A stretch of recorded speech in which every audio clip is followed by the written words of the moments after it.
Saya ucapkan selamat malam bagi kita semua. Sebelum kita mendengarkan firman, saya undang kita untuk berdoa. Segala puji dan hormat kami naikkan kehadirat-Mu. Engkau Allah yang begitu baik bagi setiap kami. Engkau Allah pencipta langit dan bumi, alam semesta dan segala isinya. Terpujilah Engkau dari selama-lamanya sampai selama-lamanya. Sebelumnya ampuni dosa kesalahan kami yang sering menyakiti hati sesama kami terlebih itu Tuhan. Ampuni Bapa, supaya bila kami menaikkan permohonan, Tuhan berkenan mendengar dan mengabulkan seturut dengan kemuliaan Tuhan saja. Kami akan mendengar firman-Mu. Tolong Tuhan berkati agar apa yang disampaikan oleh hamba-Mu itu hanya untuk kemuliaan bagi nama-Mu dan mendatangkan berkat bagi setiap kami yang mendengar. Terima kasih Bapa, walaupun hanya melalui media online, kami boleh tetap memuji dan membesarkan nama Tuhan. Terima kasih, tolong dengar sambut doa kami dalam nama Tuhan Yesus. Amin. Selamat malam. Pada malam Rabu hari ini kita akan membahas buku Kemenangan Akhir bab 12 tentang reformasi di Perancis. Di Perancis ada beberapa orang yang berperan dalam pergerakan reformasi Kristen. Di antaranya yang bernama Jacques Lefebvre de Thèbes. Dia dosen di University of Paris. Dia melakukan penelitian tentang literatur kuno, terutama Alkitab. Kemudian dia juga menerjemahkan Alkitab Perjanjian Lama pada tahun 1528. Kemudian 2 tahun berikutnya dia menyelesaikan seluruh Alkitab, Perjanjian Baru dan Perjanjian Lama. Itu yang sebagai terjemahan pertama dalam bahasa Prancis. Kemudian orang yang berikutnya adalah William Farel. Dia mahasiswa dari dosen tadi, Lefebvre, di universitas yang sama. Kemudian dia bergabung juga dengan uskup yang dari Meaux. Mereka bergabung untuk melaksanakan program reformasi gereja Katolik.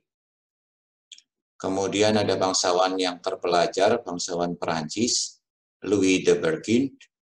Dia berhubungan juga dengan Lefebvre, juga dengan Erasmus yang sebagai sarjana Kristen dari Belanda. Louis de Berquin dia belajar Alkitab pertamanya untuk dirinya sendiri dan akhirnya pun ikut untuk menganjurkan reformasi gereja Katolik.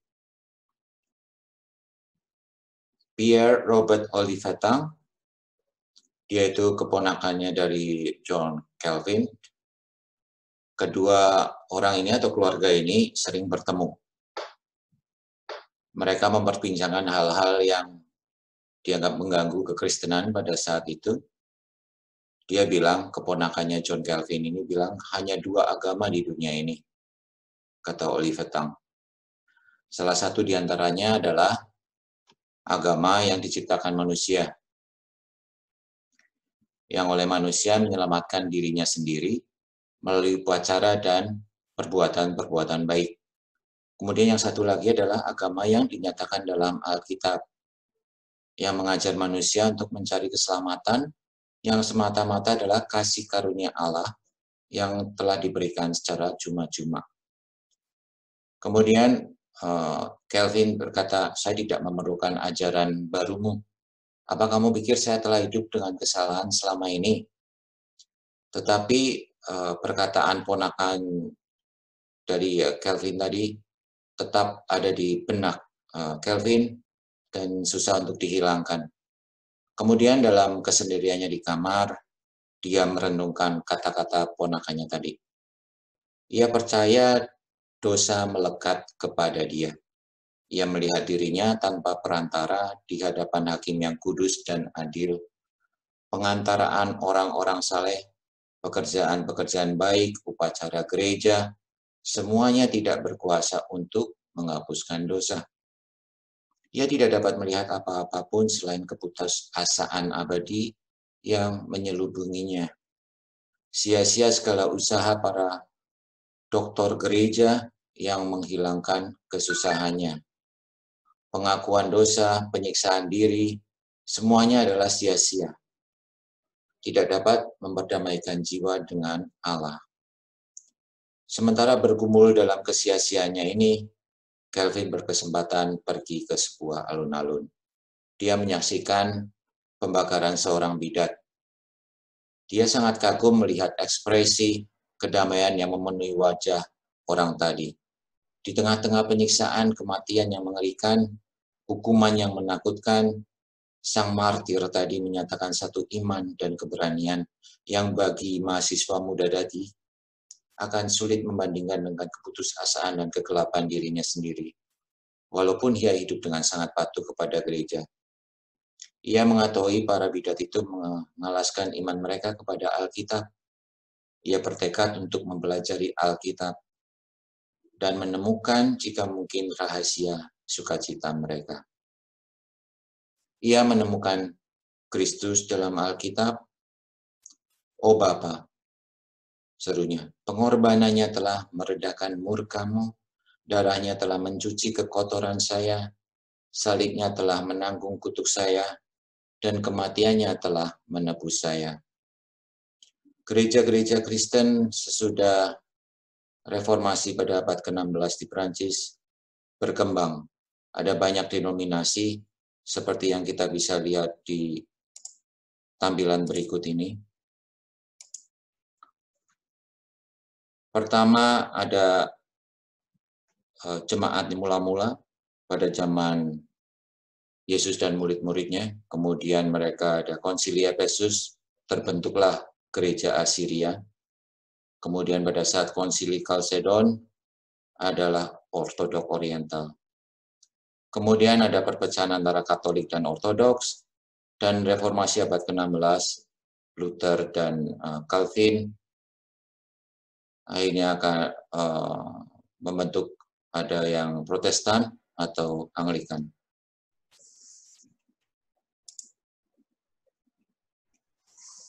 Dari Calvinisme bercabang dan Advent adalah percabangan dari Metodis. Metodis yang adalah pada saat itu sebagai Anglikanisme dari agama Kristen di Inggris. Demikian, kiranya keberagaman gereja-gereja atau denominasi yang ada tidak membuat perpecahan buat kita semua, tetapi mempererat, memperkuat persaudaraan kita sebagai sesama umat-umat Kristen untuk memuji, memuliakan nama Tuhan di bumi ini.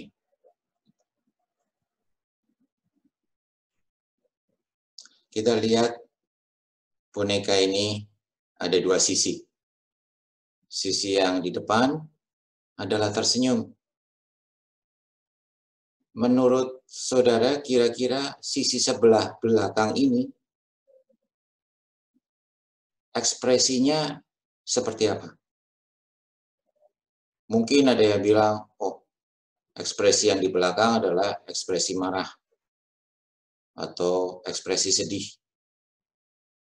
Yang pasti tidak ekspresi senyum. Tapi kalau kita lihat, kita balik, ternyata adalah senyum juga. Ya, meskipun tidak seperti sebelumnya kelihatan giginya.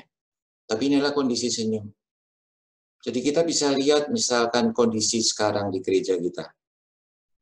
Sebelumnya, sebelum ada pandemi, kita bisa berkumpul, kita bisa bergereja bareng, kita bisa memuji, mendengarkan khotbah di gereja kita bisa bersalaman, bercengkerama, tapi dengan kondisi sekarang, karena ada pandemi, kita tidak bisa bertemu di gereja.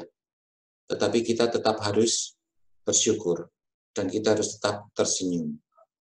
Karena kita masih berkesempatan untuk tetap berbakti.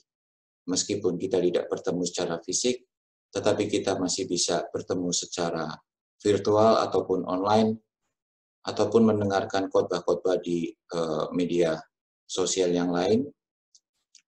Jadi kita tetap harus bersyukur dengan kondisi apapun yang ada sekarang ini. Kiranya Tuhan tetap melindungi dan memberkati kita semua. Amin. Mari kita berdoa. Bapa, terima kasih atas kasih sayang Tuhan. Hingga saat ini kami tetap terpelihara dalam lindungan-Mu. Kami sudah mendengarkan firman-Mu, tolong Tuhan berkati, agar semua ini hanya untuk hormat kemuliaan bagi nama Tuhan, dan mendatangkan berkat, istilah menguatkan iman percaya kami, untuk tetap setia sampai akhir hayat hidup kami. Terima kasih Bapa, memberikan hiburan perusahaan, berikan berkat pada yang berkekurangan. Tolong berkat juga anak yatim piatu, janda-janda, dan orang tua jompo, penghiburan, berkat-berkat Tuhan pun boleh menjadi bagian mereka semua. Terima kasih Bapa, mohon ampun dosa kami. Dalam nama Tuhan Yesus kami sudah berdoa dan mengucap syukur. Amin. Terima kasih Anda telah menyaksikan video yang telah disediakan oleh Departemen Komunikasi Gereja Masih Advent Hari ke-7 Kawang Pertama. Jika Anda menyukai video ini, silakan like dan subscribe YouTube channel kami, karena subscribe itu gratis. Tuhan memberkati.